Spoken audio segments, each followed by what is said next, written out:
I was just thinking in my head, this is an absolutely amazing experience. Like, I'm in the Olympic Stadium, I'm lighting the cauldron. I can't even explain it, and words don't even justify the emotions and how it really felt, but it was amazing.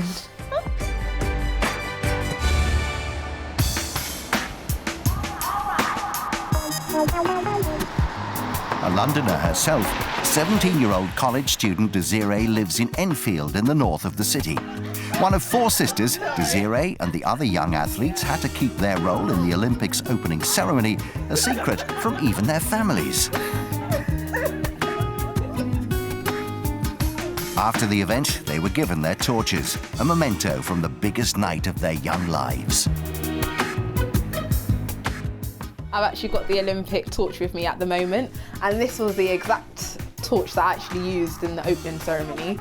As you can see, like the little burn marks on there. So it's been round quite a lot. I've been able to show my friends and family the special torch, so this is like my little baby, I suppose.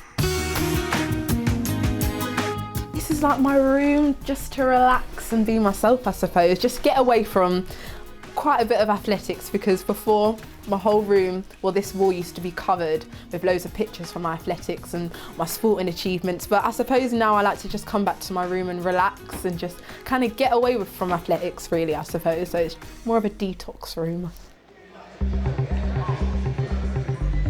Desiree trains close to her home at the Lee Valley Athletics Centre. Opened in 2007, it's the largest athletics facility in southern England and home to many of Team GB stars, including Greg Rutherford, Adam Jamili and Christine Ohorogu. Desiree is the reigning world youth champion over 200 metres, and 10 days before her appearance at the Olympics, she came fourth at the World Junior Championships in Barcelona. Aged just 16 at the time, the three athletes who kept her out of the medals in Barcelona were all at least 2 years older than her.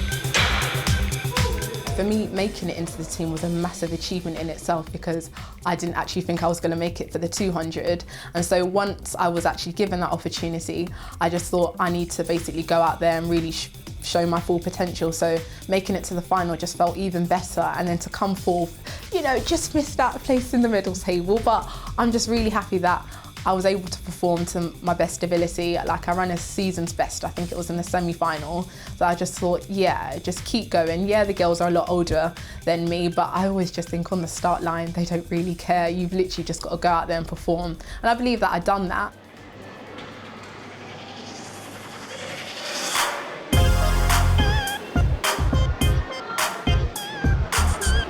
Along with her talent, Desiree has a natural calmness and an ability to focus on her own race. And the teenager demonstrated at the Olympic Stadium that she's capable of dealing with pressure on the biggest of stages. Her mental strength is something that her sprint coach, Stanley Madiri, believes sets Desiree apart from other athletes her age. It's not something that you can coach, it's something that you identify and enhance. But she has that trait within her personality. It really doesn't matter what the seniors are doing. What matters for her is understanding what her performance is going to be and meeting her own goals.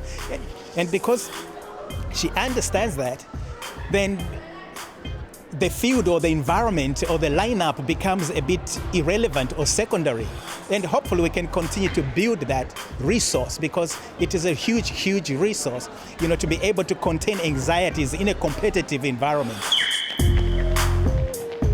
Stanley is part of a coaching team called Velocity, which takes a holistic approach to Desiree's development. By focusing on physiotherapy and conditioning work, as well as her sprint training, they seek to minimize the problems away from the track which other young sprinters have fallen foul of in the past. A system has been put in place for her where it's not just the coaching that's taking place, it's everything else that makes her as a person. Yes, we coach the athlete, but before she's an athlete, she's a person, she's a human being.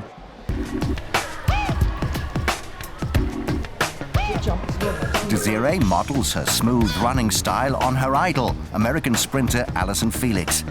The young Londoner currently has a personal best of 11.84 seconds for the 100 metres and 23.25 for the 200.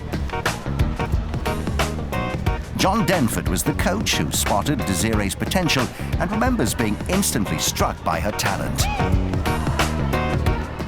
I thought Desiree would win Olympic medal when she was 10 years old, so my view hasn't changed. As soon as she got on the runway, you could tell she had something that the other kids didn't have.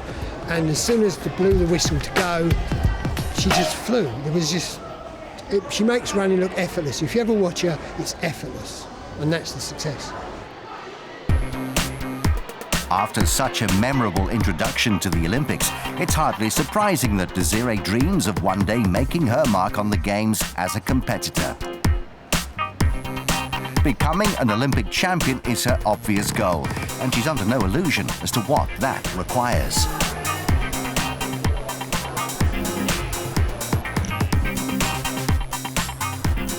Desiree will be 20 years old by the time the next Summer Olympics take place in the Brazilian city of Rio de Janeiro. If I make it to 2016 Olympics, then I can judge where I am on the senior level, because then I would be an official senior. And then I can really think to myself, can I become an Olympic champion, or what is it going to take for me to become an Olympic champion? So I think 2016, the year within itself, is going to be like a massive test, just for me to see where I'm at, if I'm capable of making it into an Olympic team, and how far I can basically go. Desiree Henry. Remember the name.